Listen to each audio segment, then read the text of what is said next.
নমস্কার, সুপ্রভাত। কেমন আছেন সবাই? আমার চ্যানেলের নতুন একটা ব্লগে আপনাদের সকলকে জানাই অনেক স্বাগত, সঙ্গে অনেক অনেক ভালোবাসা। আর আজকে হোটেল রুম থেকে আমি ব্লগটা স্টার্ট করছি, কারণ গুয়াহাটিতে আজকে আমাদের প্রথম দিন। তো ঘুম থেকে উঠেছি, এখন প্রায় 9:30 বাজে। উঠে ফ্রেশ হয়ে একবারে স্নান দান সেরে চলে এসেছি। আর চলে এসেছি হলো আমাদের চা। যদিও আমি বাড়িতে সকাল সকাল চা খাই না, বাট একটু ঘুরতে এলে সকাল সকাল একটু চায়ের কাপে চুমুক অবশ্যই দিতে লাগে। মিঠুন অলরেডি খাওয়া হয়ে গেছে, আমি বাথরুমে গেছি, তখন চা চলে এসেছে। তো একেবারে বাথরুম সেরে স্নান দান সেরে চলে এসেছি, কারণ বাথরুম যদি ইন্ডিয়ান হয় স্নান না করলেও চলে, বাট বাথরুম যদি ইংলিশ হয় তাহলে বা বাড়ি বাথরুমে গেলে তো স্নান না সেরে আসা যায় না। তো ততক্ষণে চা এসে প্রায় ঠান্ডা হয়ে গেছে, চলো নেবে চাটা খাই। আর হোটেল রুমটাও রুম টুর একটু ছোট্ট করে অবশ্যই আপনাদেরকে দেখাবো। আগে চাটা খেয়ে নিই, চাটা অলরেডি ঠান্ডা হয়ে গেছে। এই যে দেখুন, আমার মৈনাক জন্য ঘুনু ঘুনু করছে কোনো মামা। Mainak good morning, Mainak good morning. হ্যাঁ মৈনাক, মৈনাকের পাপাকে তো আপনারা চিনেনি। মিঠুন দা কেন নতুন করে কি দেখাবো? মিঠুন দা এখন ছেলে সামলাচ্ছে, আমি চা খাবো। ঠান্ডা হইতেছে, চলুন চা খাই।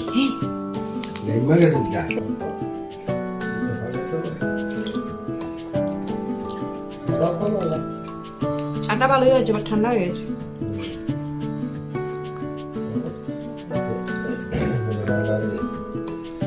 তো আজকে তো আমাদের প্রথম দিন। ভেবেছিলাম আজকেই যাবো হলো কামাখ্যা দর্শন করতে, বাট কালকে 13 ঘন্টার ট্রেন জার্নি করে শরীর এতটা মেচমেচ হয়ে গেছে, মনে হয়েছে যে কেউ একদম মানে এরকম মার মেরে দিয়েছে যে সারা শরীর নাড়তে পারছি না, প্রচন্ড ব্যথা, সারা গায়ে ব্যথা।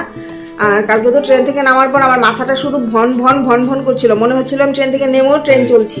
খুব খারাপ লাগছিল শরীর। এর মধ্যে শোনা বাবা ঘুমাচ্ছিল না, ওই ঘুমাতে ঘুমাতে প্রায় 1টায় গিয়ে ঘুমিয়েছে। তারপর ঘুমিয়েছি, এখন শরীরটা একটু ফ্রেশ হয়েছে। তার জন্য আর ভোরবেলা উঠে যে কামাখ্যা দর্শনে যাব সেটা পারিনি, কারণ কামাখ্যা দর্শন করতে গেলে ভোর ভোর গিয়ে লাইন ধরতে হয়, আপনারা তো জানেনই যারা গিয়েছেন। তো যেহেতু আমরা আগামীকালকেও আছি, তো আজকে আশেপাশে কোথায় কি আছে একটু ঘুরে ফিরে দেখবো। আগামীকালকে কামাখ্যা মায়ের দর্শন করবো। আর শনিবার দিন হলো আমাদের ফেরার দিন, ওই দিনকে আমরা ফ্লাইটে করে ফিরবো। আর ট্রেনের টিকিট ক্যান্সেল করে দিয়েছে। এখন ভাবছি যে ভালো হয়েছে, বাবা ট্রেন জার্নিও খুব কষ্ট। এভাবে এত ছোট্ট বাচ্চা নিয়ে 12-14 ঘন্টা ট্রেনে জার্নি করা সত্যি মুশকিল, কারণ ওকে তো একটু পরপর ফিট করাতে হয়। এটা যেরকম একটা প্লাস পয়েন্ট, সেটা একটা আপনার ডিসঅ্যাডভান্টেজও আছে এটার, কারণ ট্রেন ভর্তি মানুষের মধ্যে বসে ফিট করার ওটা একটু মুশকিল। যাই হোক, তো চলুন একটু করে ছোট করে আপনাদেরকে রুম টুরটা দিয়ে দিই। বাট রুমটা আমার পছন্দ হয়নি, আজকে বলবো যে রুমটা চেঞ্জ করে দিতে, না হলে আমরা হোটেলটা চেঞ্জ করে নেবো, কারণ আগামীকালকেও থাকবো। রুমটা মনে হচ্ছে খুব ছোট হয়ে গেছে, ভালো লাগছে না। এখান থেকে দরজা থেকে দাঁড়িয়ে আপনাদেরকে দেখাচ্ছি, দেখুন এইটুকু জায়গা। আর কাপড় চোপড়গুলো একটু ইগনোর করবেন, কারণ হোটেল রুমে আসলে পরে গুছিয়ে রাখার কোনো ব্যাপার নেই, এভাবেই রাখতে হয়। তো এখানে ছোট একটা টেবিলের মতন করা আছে, এখানে জলের বোতল, চায়ের কাপ গুলো রেখেছি। আর এখানে ওই বিস্কিট কেক এগুলি এনে রেখেছে মিঠুন। আর এখানে একটা সোফা আছে, যেটার উপর আমাদের লাগেজ, ব্যাগ, কাপড় চোপড় এগুলো রাখা হয়েছে। আর আরেকটা ব্যাগকে এখানেই রেখে দিয়েছি। যদি এখানে ওরা একটা আলমারির মতন সিস্টেম করে দিয়েছে, বাট আমাদের যে লাগেজ এই ছোট্ট জায়গাতে ঢুকবে না, ব্যাগটা রাখলে শুধু রাখা যেতে পারে। তো লাগেজটা যেহেতু ওইখানে ঢুকবে না, আর এই ব্যাগের মধ্যে হলো আমাদের সব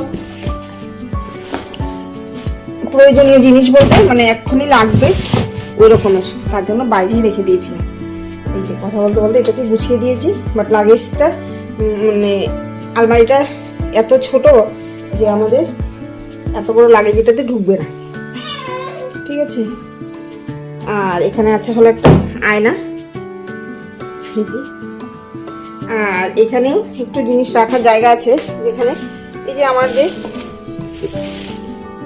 টুকটাক ক্রিম, লিপস্টিক ওইগুলি এনেছি, এগুলি এখানে স্ট্রে দিয়ে রেখেছে। যদিও মিঠুন বিড়ি সিগারেট কিছু খায় না, এখানে আমার সোনা পাপার তেল, সোনা পাপার তেল, কলকেট ব্রাশ সব রেখেছি। আর এটা আমার ভালোই লেগেছে। আর এই হলো বেড মোটামুটি ভালো। আর ওই পাশে একটা জানালা আছে বোধহয়, বাট খোলা যায় কিনা বলতে পারছি না। খোলা যায় গো, এটা কি খোলা যায়? বাট খুলেও কোনো লাভ নেই। এই যে দেখুন, এখান থেকে আমরা আছি হলো 4th ফ্লোরে, 4 তলায়, নিচতলায়। কালকে তো দেখলেনি কতটা ভিড়, প্রচুর লোক এসেছে কাল রাতে।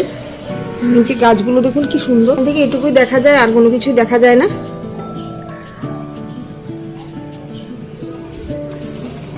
লাগিয়ে দিই, আমার মশা ঢুকে যাবে। আর এই পাশে আছে হলো একটা টিভি, তাও নষ্ট, এটাও চলে না।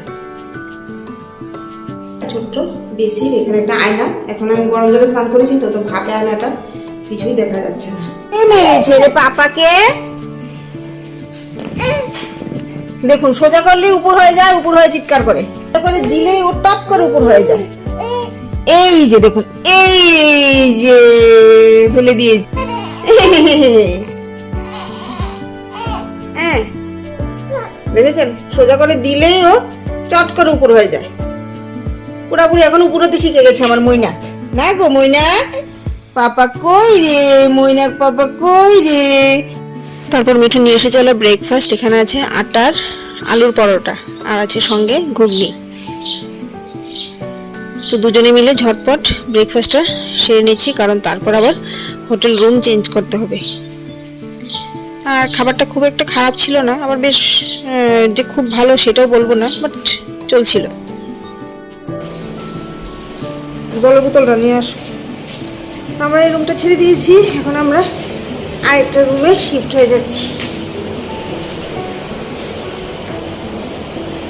এই রুমটা বেশ ভালো। চলে এসেছি। কি করছে পাপা? কিউটি পাইটা আমার কি করছে রে? এই রুমের টিভিটা খারাপ ছিল, তো রিসেপশনে ফোন করে বলার পর ছেলেটাকে পাঠিয়েছে একটু দেখে দিতে। এই যে এখন নতুন রুমে চলে এসেছি। এটার এই পাশে একটা জানালা, এটা দিয়ে কি দেখা যাচ্ছে আপনাদেরকে দেখাবো। আপাতত দেখাই। এখানে আছে একটা চেয়ার, এখানে একটা জল রাখার জায়গা আছে, এখানে একটা ওয়ার্ড্রপ, এখানে আছে ব্যাক সাইড টেবিল, এখানে আমাদের লাগেজটা রাখা হয়েছে। আর এই রুমটা বেশ ভালো, যেখানে একটা টেবিল দেওয়া হয়েছে যেখানে বসে অ্যাটলিস্ট খাওয়া যাবে। সোফার দরকার নেই, বাট একটা টেবিল চেয়ার হলে খেতে সুবিধা।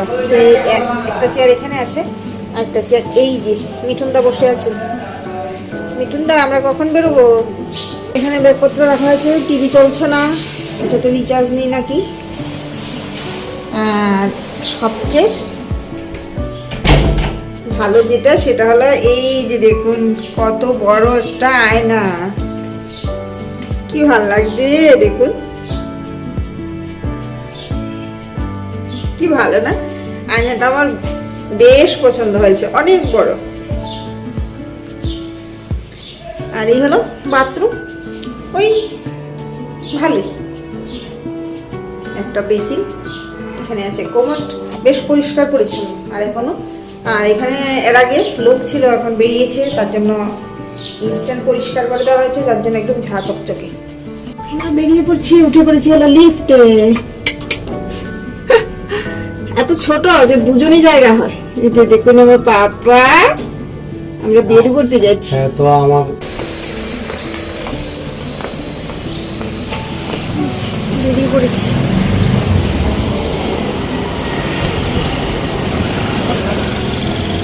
যাবো হলো উমানন্দ মন্দির।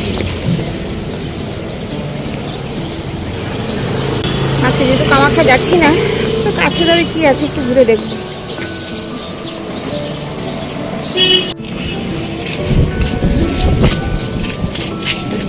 আর আজকে ওপর পাপার গলায় ঝুলিয়ে দিয়েছি।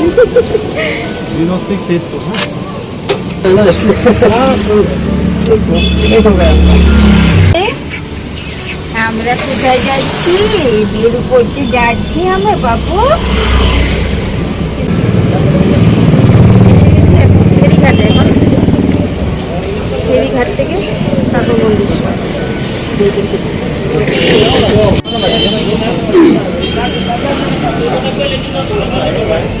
টিকিট নেওয়া হবে।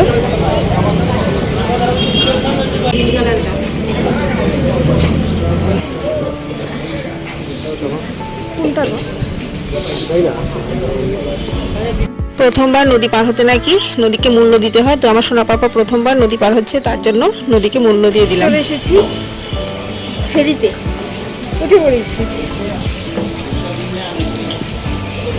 আর কখনো ওই ধরনের ফেরিতে উঠিনি। বাহ, বেশ ভালো, তো খাওয়ার ব্যবস্থাও আছে। এই দেখুন, সম্পূর্ণ নতুন অভিজ্ঞতা। যদিও আমি জলকে ভীষণ ভয় পাই।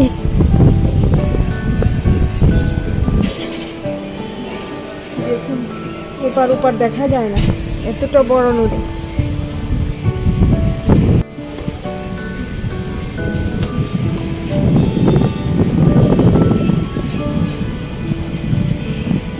কি হাওয়া বইছে, দেখুন নদীটা এত সুন্দর, কি উঁচু উঁচু পাহাড়, মনে হচ্ছে যে নদীর কোলে ডুবে আছে পাহাড়গুলো। কি ভাল লাগছে।